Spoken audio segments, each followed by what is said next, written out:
Yanisel González Velasco. Buenos Sí, días. muy buenos días. Estás ante la Comisión Especial de Evaluación, que tiene como propósito llevar a cabo estas entrevistas a todos y a cada uno de los que aspiran a ser magistrados en la Corte Suprema de Justicia. Con ese propósito, para poder llevar a cabo las entrevistas y posterior evaluación y el informe que tenemos que rendir, se elaboró un cuestionario que se te hizo llegar con antelación. Cuestionario que tiene una serie de preguntas que se irán formulando de acuerdo a se vaya desarrollando la misma. En ese cuestionario hay una primera pregunta que nos va a permitir conocerte a ti como persona, como profesional, tus ejecutorias, las cualidades que consideras te hacen merecedora a ser magistrada en la Corte Suprema de Justicia. Esta entrevista se lleva a cabo con el propósito de que en el marco de en el tiempo de 3 minutos tengas la posibilidad de que, 30 minutos, corrijo, te podamos escuchar. Y la primera pregunta tendrás un tiempo de 5 minutos para hacer esa introducción, para hacer esa referencia que se te van a preguntar en un momento, de manera tal que pues, podamos conocerte a ti como persona y como profesional. Esa primera pregunta la formula Alianza Ciudadana Pro Justicia, para la cual ya tiene la palabra. Gracias, licenciada. Buenos días, licenciada.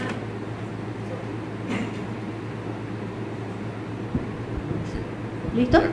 Gracias. Licenciada, buenos días y bienvenida a este proceso. Por favor, ¿nos da su nombre completo? Sí, como no, mi nombre completo es Yanisel González Velasco.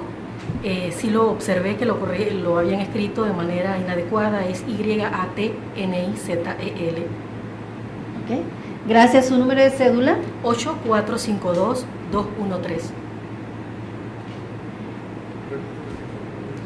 Mi cédula 8452-213. Gracias, licenciada. ¿Qué edad tiene, disculpe? 45 años. El 25 de octubre cumplo mis 46 años de edad. Gracias. ¿A qué sala aspira? Sala de lo penal. Penal. Licenciada, y de los 45 años de edad que tiene, por favor, ¿cuántos años de experiencia tiene? Como no, de haberme graduado tengo 15 años como abogada. Sin embargo, desde 1998, de manera ad honorem, ingresé a la Sala Tercera de lo Contencioso Administrativo cuando estaba el magistrado Arturo Hoyos, la magistrada Mirza Mirraye. De allí lo que hice fue continuar cuando se crean las salas civiles, los juzgados civiles de descarga, que por conocimiento en la materia paso a ingresar como parte del juzgado 14 civil y posteriormente al 13º civil. Muchísimas gracias. ¿Sus estudios académicos hasta qué nivel los ha llevado? Universitarios en posgrado de docencia superior. Posgrado de docencia superior, hasta allí. Gracias. Voy a pasar a la primera etapa del cuestionario, donde le pedimos por favor que nos hable de su historia familiar, su experiencia profesional, que no sea de fecha sino en general. Por favor nos dice su opinión, qué cualidades la hace merecedora de ocupar el cargo de magistrada de la Corte Suprema de Justicia. Por favor nos brinda los elementos que sustentan su decisión y también su experiencia en el trabajo en equipo. Cómo no.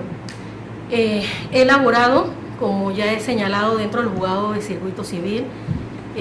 Vengo de una familia de orígenes en la provincia de Los Santos, específicamente en el sector de Pedací, donde todos mis tíos, incluyendo a mi madre, nacieron en ese sector, pero tuvieron esa confianza y creyeron en buscar unos nuevos horizontes, como venir y vender todas sus propiedades y tener nuevas adquisiciones en el área de Panamá Oeste, dedicándose a la ganadería y a la siembra del cultivo de la piña en especial.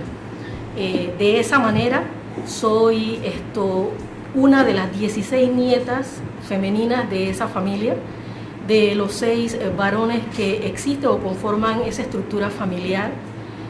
Soy la única que rompió ese círculo de estudios porque la gran mayoría de mis familiares eran educadores, se dedicaron al profesorado y la educación de formación primaria.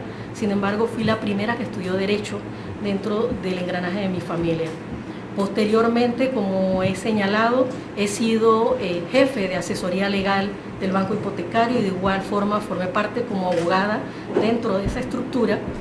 Fui subjefe de la Lotería Nacional de Beneficencia y de igual forma posteriormente tuve esa aspiración de ingresar a lo que fue la Procuraduría General de la Nación, en donde he realizado roles de diferentes índoles dentro de la estructura de la misma. He estado en todas las agencias delegadas que están dentro de ese engranaje hasta antes que se habilitara lo que es el nuevo modelo de gestión, es decir, vi robo a mano armada, vi hurto de auto, vi delitos sexuales, vi de igual forma, específicamente fui a la Agencia de Instrucción Delegada de Balboa, San Felipe, y de todo lugar donde en un momento dado se me diese la oportunidad y la capacidad de tratar de compartir con mis compañeros los conocimientos adquiridos en diferentes ramas que he ejercido. También he ejercido la abogacía de manera privada, pero en el ámbito privado lo ejercí directamente a lo que es incorporación a APH, creaciones de sociedades anónimas, de igual forma registro de marcas, entre otras. Dentro o actualmente de mi carrera la ejerzo como fiscal asignada a litigación y decisión temprana desde que se creó o entró en vigencia el nuevo sistema o modelo de gestión en el sector de Panamá Oeste o la nueva provincia que fue creada. Hasta la fecha ejerzo esas funciones, soy la persona encargada solamente con un compañero de ver todas las aprehensiones que se ven en los 5 distritos que conforman la provincia de Panamá Oeste. Todas las fases, desde que se hace la aprehensión, ya sea en la modalidad de flagrancia, 235, pero de igual forma tengo que ir a defender la posición del Ministerio en las apelaciones, ya sean en los habeas corpus que hayan presentado, pero de igual forma es el rol que actualmente estoy ejerciendo. Muchísimas gracias. Le paso la palabra entonces a los compañeros. Sí, tiene la palabra el representante de la Defensoría del Pueblo. Buenos días, licenciada, un gusto tenerla acá. Yo sí quería precisar, porque me salió, la sala La Capira es la sala segunda, ¿no? Es correcto. Mi anotación. Perfecto. Bien, vamos a continuar entonces con el cuestionario. ¿Ha sido usted investigada por alguna causa penal y de ser así, cómo terminó el proceso? Nunca he sido investigada. ¿Ha sido usted denunciada o investigada por faltas a la ética ante el Tribunal de Honor del Colegio Nacional de Abogados o ante el órgano judicial, el Ministerio Público o alguna instancia administrativa? Nunca. Gracias, licenciado. Julio Domínguez, de la Procuraduría General. Muy buenos días, licenciada. Me gusta tenerla. Bueno, continuando con las preguntas que forman parte del cuestionario, le voy a hacer la siguiente, que es la número 8. Dentro del mismo dice lo siguiente: usted llega a ser magistrada, ¿cómo garantizaría la independencia, la prestación del servicio de administración de justicia en el marco institucional existente? Si bien es cierto, hay que hacer un análisis profundo cuando me hablan del marco jurídico actual, pues no puedo cambiarlo en este momento. Sin embargo, basado en la normativa que ya existe, queda bajo mi responsabilidad es simplemente crear jurisprudencia, crear esa jurisprudencia nueva que tiene que estar basada y bien sustentada bajo la normativa que existe y siempre en el parámetro de la legalidad. Ese sería el aporte que yo podría hacer. Muchas gracias. ¿Y cuál es su visión sobre el régimen disciplinario para magistrados de la Corte Suprema de Justicia? Mi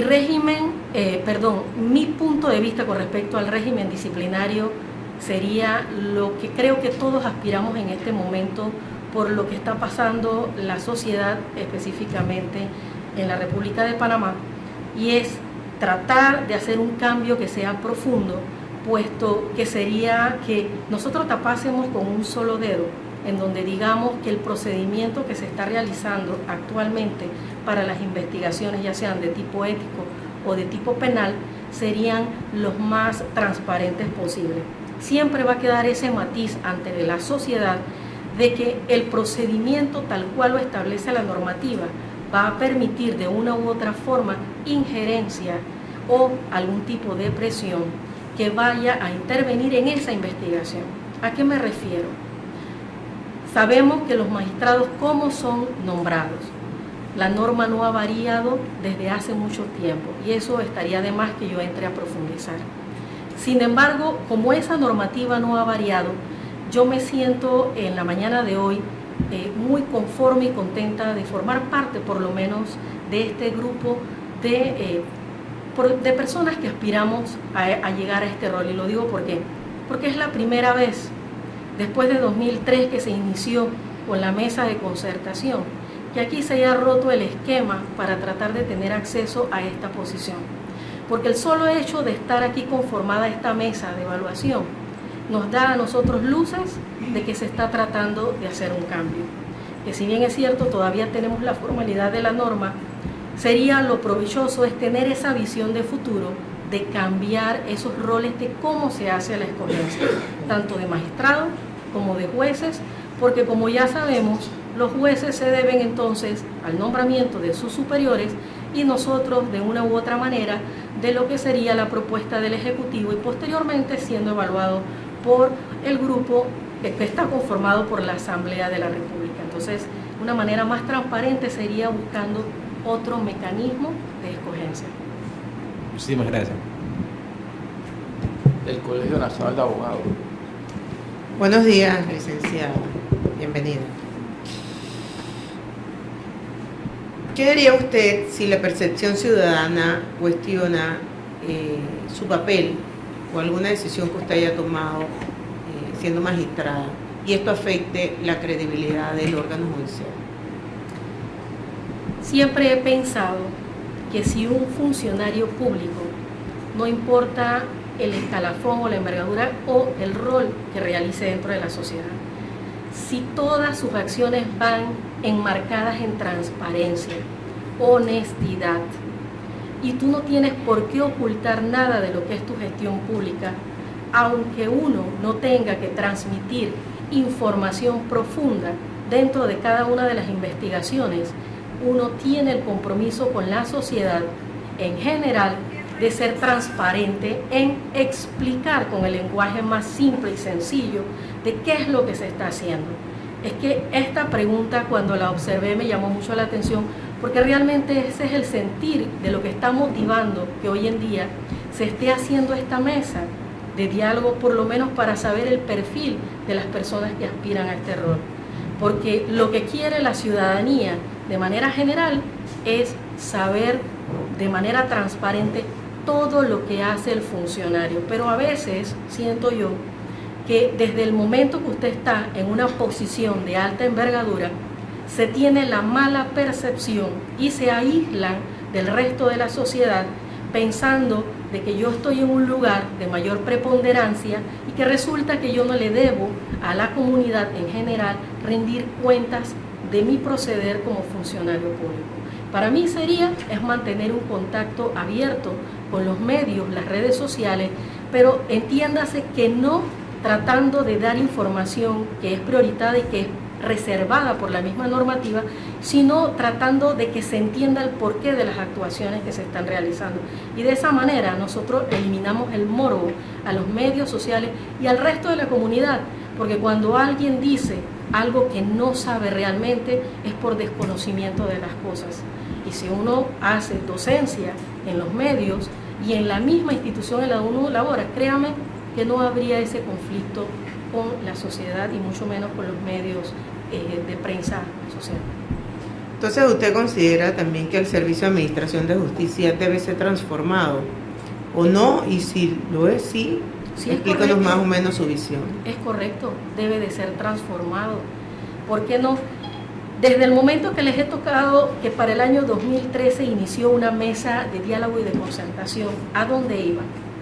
Buscaba modificaciones, buscaba tener conocimiento de puntos de vista de distintos sitios o lugares o organizaciones que buscaran un bien común, que era mejorar la situación. Y como reflejo de esas mesas de concertación que estamos teniendo, la creación de los jueces de paz, de esta nueva modalidad de introducir ante esta justicia social la utilización de los mediadores, de los que son los trabajos sociales, de donde se hizo una modificación en la norma que traía como consecuencia que viniese el sistema penal acusatorio. Porque ¿qué queríamos con el nuevo modelo de gestión? Que no pudiese ser que una misma entidad a la cual yo pertenezco fuese la que investiga, la que procesa y ordena medidas cautelares que hoy en día son valoradas y resguardadas es por otro ente jurídico que sería el órgano judicial. Entonces, como vemos, sí se necesita un cambio todavía profundo. El detalle está es que hay que tener esa capacidad de saber plantearla, de ver a dónde es que queremos y, ¿por qué no?, aspirar a que algún día la manera de seleccionar los magistrados, los jueces y el resto del personal que forma parte del órgano judicial, el Ministerio Público, tenga otra dinámica, en donde realmente seamos tan transparentes que no se llegue a pensar siquiera por parte de la ciudadanía que se utilizan los cargos de posiciones altas simplemente para tratar de introducir personas allegadas por algún tipo de relaciones, más no por capacidad y ese sentir que se quiere llevar a la República a un mejor desenvolvimiento social. Muchas gracias. Mariano Pinzón. ¿Cuál es su visión del papel de un magistrado frente a los estándares internacionales en materia de justicia desde la perspectiva de los derechos humanos? ¿Cómo no? Hago el énfasis de mi visión. ¿Y por qué hago el énfasis de mi visión ante los estándares internacionales? Porque si ustedes desglosan o analizan cada uno de los fallos que son emitidos actualmente por la Corte Suprema de Justicia, verán que si bien es cierto, se habla de derechos que afectan los derechos internacionales o los derechos humanos que se tratan de preservar, pero realmente el enfoque del contenido de los mismos no van destinados a su totalidad de resguardar esos derechos y garantías. ¿A dónde voy? Hay sendos fallos de la Corte Interamericana de Derechos Humanos que van destinadas en distintos países a temas específicos sobre este tema en particular, sobre la aplicación de la normativa de derechos humanos. Porque resulta que cuando se topan dentro de un país específico con que no quieren preservar o salvaguardar estos derechos porque entran en conflicto con la normativa interna de un país, porque es que la norma es clara, la norma que obliga a un magistrado o a un juez que va a desarrollar que se cumplan los parámetros y la normativa que ya está escrita dentro de un país. Pero sin embargo, este llamado por la Corte Interamericana es que existan personas que estén con la capacidad de romper este obstáculo y que realmente no sea meramente mencionarlo cuando se hace la sustentación en un fallo, sino realmente darle el valor preponderante que se debe. Es por eso que se hablan de dos corrientes a lo interno de cuando se hace la estructuración de los fallos, los que son de corte constitucionalista, cerrados a las normas nacionales, y los que vienen con los convenios internacionales, que es lo que hoy en día realmente es el clamor de la sociedad. Porque no puede ser, y pongo como ejemplo, que yo vaya a una audiencia en donde yo le estoy planteando a un juez los diferentes factores o peligros que tiene una víctima que es reconocida a nivel internacional, 1 por ser femenina, 2 por ser un delito sexual, 3 porque resulta que nadie ha tomado en cuenta que si usted tiene una menor de edad se debe es a lo que hagan sus padres o tutores, pero resulta que si la madre tiene un problema sentimental o moral con la persona que es el agresor de la menor, la deja en desventaja. Y resulte que basado en estas argumentaciones los jueces me hayan emitido a mí en algunos casos y me digan que han valorado las normas internacionales con respecto a este en particular, cuando en el fondo usted observa que no se ha valorado realmente lo que es la protección de los derechos de esa menor en particular. Gracias, Carlos Ernesto. licenciada. ¿Podría expandir un poco más el tema con relación al control de la convencionalidad? Y también nos podría dar su visión acerca de las funciones, si considera usted como funciones privativas de cada órgano, sus funciones dentro del Estado democrático y cuáles son sus límites. Sí, cómo no. Es que el tema de la convencionalidad ya es un tema que a veces trastoca o toca susceptibilidades de algunos de nuestros jugadores actualmente. ¿Por qué digo esto? Porque con parte de la motivación que se hace al plantear una resolución que tenga que resolver algún tema en donde haya garantías o derechos individuales que proteger o subsanar, que a pesar de que la Constitución Nacional lo haya acogido en algunos de sus principios que están consagrados en los artículos 21, 22, subsecuentes, y de igual forma en los principios que establece el Código Procesal Penal, donde nos hablan del debido proceso, de no hacer doblemente juzgado, etcétera, para no incurrir en una repetición. Resulta que cuando usted va a analizar realmente a profundidad cada uno de estos principios o valores, el juzgador realmente lo que hace es una síntesis de lo que pudiese ser o que considera él que es lo que él valora. Por eso hice un ejemplo. Sin embargo, no rompe ese esquema de aún tener el principio de constitucionalidad que le permite a él nada más ceñirse a la normativa nacional. Sin embargo, los fallos internacionales en donde se han planteado qué es lo que ellos dicen, indistintamente que haya normas nacionales que lleven a este juzgador a hacer un planteamiento, desde el momento que la República los ha suscrito o lo ha hecho parte de su estructura legislativa, tiene el compromiso de hacerla aplicar en todo el contexto de lo que establece dicha normativa. Es decir, ya no es meramente mencionarlo, sino realmente aplicarlo. Y es por eso que ese es uno de los retos que van a tener los magistrados que sean designados y en conjunto con los magistrados que están actualmente dentro de las diferentes salas. Porque jamás he visto en un planteamiento que me haga un tribunal a mí de apelaciones cuando me hable, licenciada, hemos analizado la normativa en cuanto a los derechos y garantías constitucionales, pero jamás me profundiza a mí diciéndome o desglosándome por qué considera que lo valoró, pero que en ese momento no priva sobre la resolución que va a emitir en ese momento, y que yo siento que sí se está privando o no se está reconociendo un derecho o una garantía constitucional. Muy bien. Si no hay otra pregunta que formular, muchas gracias, Yaneset, y toda la suerte. Gracias.